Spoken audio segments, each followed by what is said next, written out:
Paz do Senhor aos irmãos. Depois da longa carta de 1 Coríntios, vamos a 2 Coríntios. Tá? Foi escrita no mesmo período, 54, 55 ali. Tá? Paulo escreveu de Éfeso, tá legal, a carta. E depois ele saiu, como de costume, como plantador de igreja, para ver como estava o estado das outras igrejas. Nesse momento, se infiltraram outros mestres, falsos mestres, para desfazer todo o ensino do apóstolo Paulo, tá? Todo o ensino de Paulo. E Paulo, então, ele, quando fica sabendo disso, ele de Éfeso vai para Coríntios novamente para tirar satisfações. Que coisa é essa? Capítulo 13 fala assim: E esta é a terceira vez que vou ter convosco. Por boca de 2 ou 3 testemunhas será confirmada toda a palavra. Então, foi para lá a terceira vez. E quando ele chega lá agora, ele vai ficar sabendo dos problemas. Falsos mestres inserindo falsas doutrinas, falsas profecias, tá? Novamente dissensões, porque a cidade de Corinto era uma cidade cosmopolita, uma cidade imensa, imensa. Quando Paulo corrige o dom de línguas, é porque tinha ali no templo de Diana e no templo de Afrodite, eles tomavam uma bebida, tá? Algo que deixava em êxtase. Eles começavam a falar em uma língua enrolada. Então Paulo, para não confundir o cristianismo com esse povo, os pagãos, pediu para que falasse dentro da igreja e quando tivesse um apóstolo, tá? Tivesse um apóstolo e tudo fosse feito com ordem e decência. Paulo, então, quando fica sabendo de todo o trabalho que ele fez, todo o trabalho que teve, 1 ano e 6 meses, ele retorna para lá e agora ele quer saber. Tá? Então nós temos aqui 3 propósitos na carta. Primeiro, encorajar os crentes fiéis com relação à salvação, repreender os falsos mestres e repreender a minoria dos cristãos, tá? Que não estavam aceitando, tá? Os conselhos de Paulo, tá?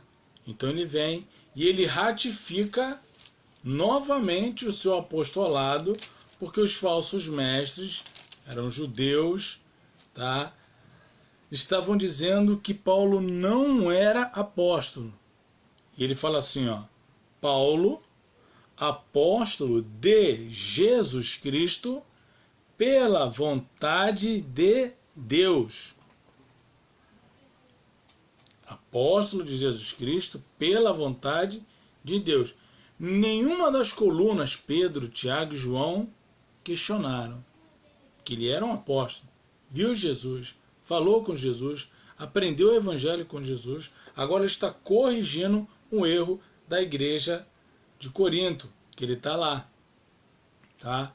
Então ele vai ter que fazer um resumo para ensinar tudo aquilo que ele havia ensinado lá para a igreja, tá? Por causa dos falsos mestres. Então eu elenquei aqui as principais doutrinas para vocês, tá? A principal doutrina é a doutrina da reconciliação, tá? Reconciliação. O homem, quando pecou, herdou a corrupção moral e a culpa legal de Adão. Então, como diz Isaías 59:2, os nossos pecados fazem separação. Mas Deus em Cristo, reconciliou consigo o mundo. 2 Coríntios 5, 18 e 19. E tudo isso provém de Deus, que nos reconciliou consigo mesmo por Jesus Cristo e nos deu o ministério da reconciliação. Isto é, Deus estava em Cristo reconciliando consigo o mundo, não lhes imputando os seus pecados, e pôs em nós a palavra da reconciliação. Quem estava em rebeldia éramos nós, mas Deus fez questão de enviar o próprio Filho para fazer a reconciliação. Ele enviou o que tinha de melhor, ele enviou Jesus. Tá? Enviou ele mesmo para nos livrar dele mesmo e fez a reconciliação. Porque estávamos mortos em delitos e pecados, mas hoje, pelo Espírito Santo, tá, nós somos regenerados. Temos acesso a Deus, o véu foi rasgado, e todos aqueles que recebem Cristo como Senhor e Salvador, de João 1,12, são chamados de filhos de Deus. Tá? Filhos de Deus. Todos os que recebem a Cristo como Senhor e Salvador. Por quê? Foi feita a reconciliação na cruz. Na cruz, ele recebe os nossos pecados. Recebe os nossos pecados. Sofre a ira de Deus pelos nossos pecados. E grita, tetelestai, está consumado. Era como um pai falava, um filho falava para o pai quando o pai mandava o filho realizar uma missão. Pai, tetelestai, já está cumprido, paguei, já fiz já o que o Senhor mandou eu fazer. Tá? Então, ele reconciliou consigo o mundo. Hoje, todos podem se aproximar de Deus mediante o nome de Jesus e a intercessão do Espírito Santo. É a reconciliação. Tá? E Paulo faz questão de frisar isso novamente.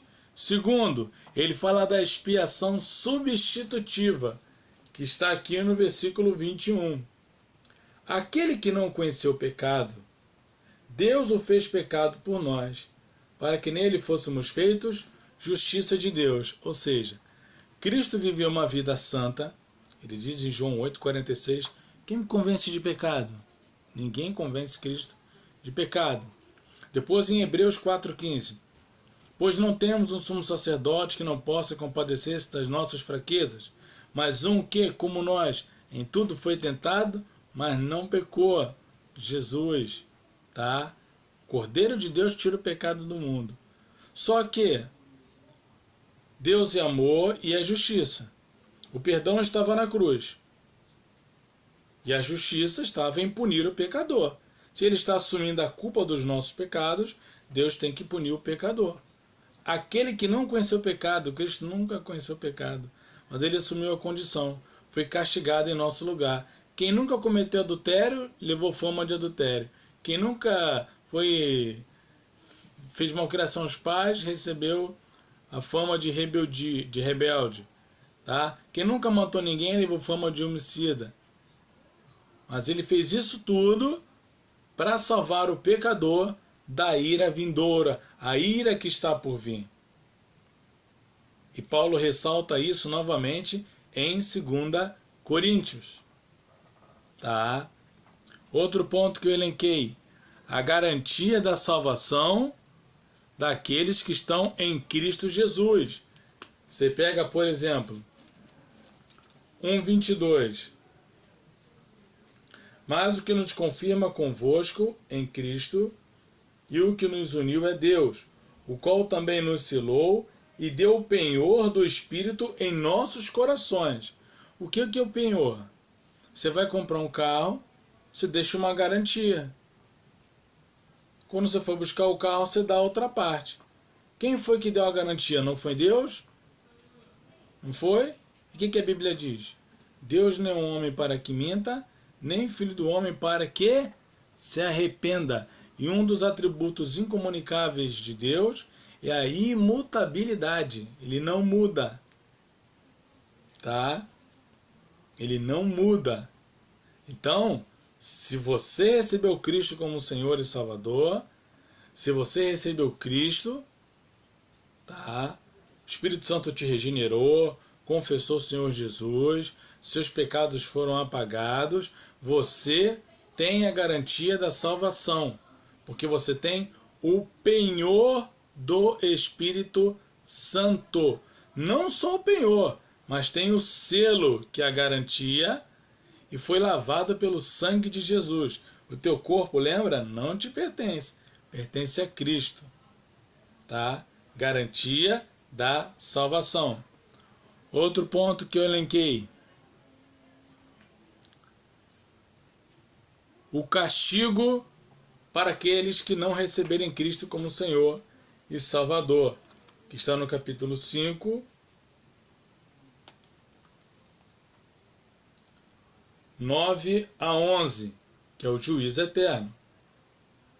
Pelo que muitos desejamos também ser agradáveis, quer presentes, quer ausentes, porque todos devemos comparecer ante o tribunal de Cristo, para que cada um receba segundo o que tiver feito por meio do corpo, o bem ou o mal. Assim que, sabendo o temor que se deve ao Senhor, persuadimos os homens à fé, mas somos manifestos a Deus. E espero que, na vossa consciência, estejamos também manifesto. Então ele fala do juízo, que um dia todos terão de comparecer ao tribunal de Cristo para prestar contas. Livros serão abertos. Se o seu nome não estiver no livro da vida, lago de fogo. Lago de fogo. Tá? Paulo frisa muito Cristo em suas cartas. Mas um assunto bem polêmico é o de 2 Coríntios 12, que ele fala assim: folha branca é ruim de enxergar toda a vida.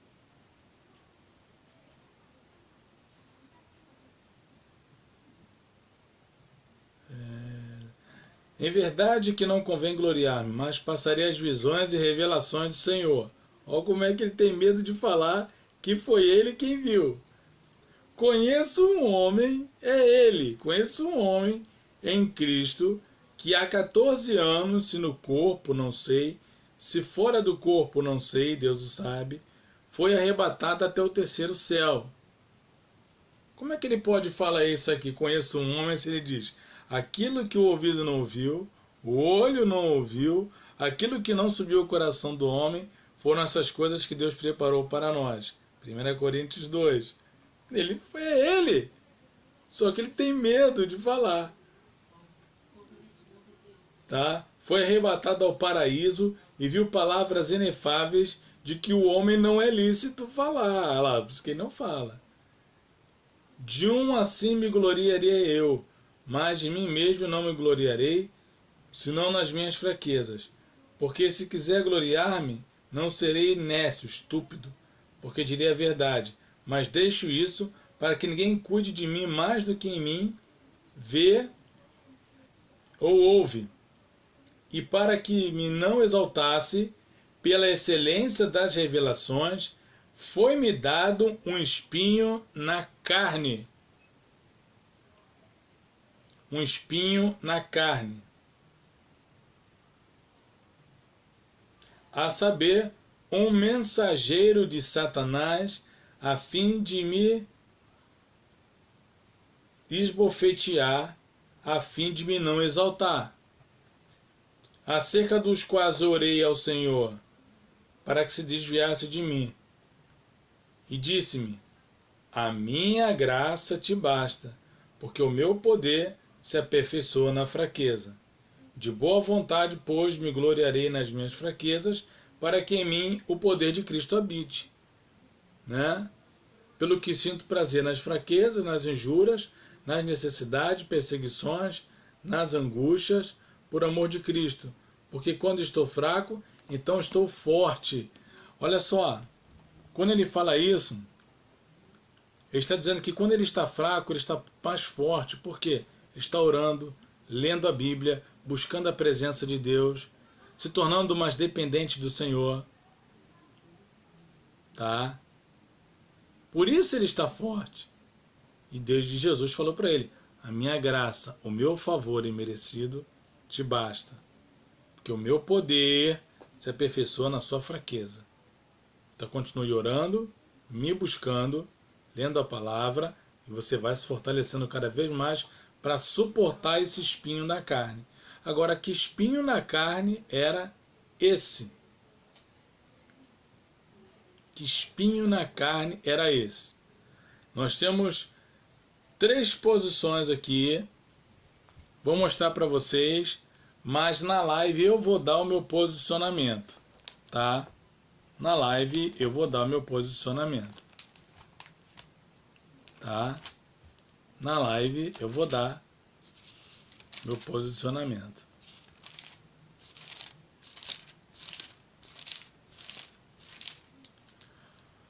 Vamos lá. Primeiro ponto.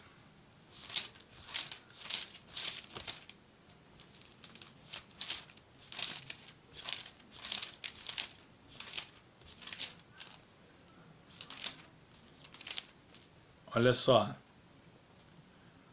Um espinho na carne de Paulo comunica a ideia de dor, de aflição, de sofrimento, de humilhação ou de enfermidade física, mas não de tentação para pecar. O espinho de Paulo permanece indefinido, de modo que aqueles que têm qualquer espinho na vida podem assim aplicar a si mesmo a lição espiritual dessa passagem. 2. O espinho de Paulo pode ter sido uma ação demoníaca contra ele, permitida por Deus, mas por Deus limitada. 3. Ao mesmo tempo, esse espinho de Paulo lhe foi dado para impedir que se orgulhasse a respeito das revelações que recebera. Isso é óbvio, está no texto. O espinho de Paulo tornou-o mais dependente da graça divina. Isso é claro, está no texto. Paulo se referia a uma mulher, necessitava de uma esposa. Era o espinho da carne dele. Outros já disseram que talvez ele fosse homossexual. Tá? Mas eu vou deixar para vocês responderem. Que espinho na carne era esse? E na live nós iremos trabalhar. Tá? Entenda que a igreja de Corinto era uma igreja grande, cosmopolita, cheia de problemas, cheia de culto a outros deuses, tá? E Paulo, suando para doutriná-la, principalmente na doutrina da reconciliação, da substituição, do julgamento final e da garantia da salvação, tá? Ele volta para explicar tudo de novo, tá legal? Aí tem um comentário aqui do John MacArthur, que ele fala assim: a segunda carta de Paulo aos Coríntios revela Jesus Cristo como aquele que consola os perseguidos, cumpre as promessas de Deus, permanece Senhor sobre a humanidade e perfeitamente reconcilia os cristãos com Deus. Paulo declara o salvo como nova criação, reconciliado por meio de Cristo, para que nele nos tornássemos justiça de Deus. Então, vamos debater esse assunto aí, como muitos outros, na live, tá? Mas eu vou colocar as perguntas, tá? As perguntas para que vocês possam responder. Tá legal? Pessoal, um forte abraço.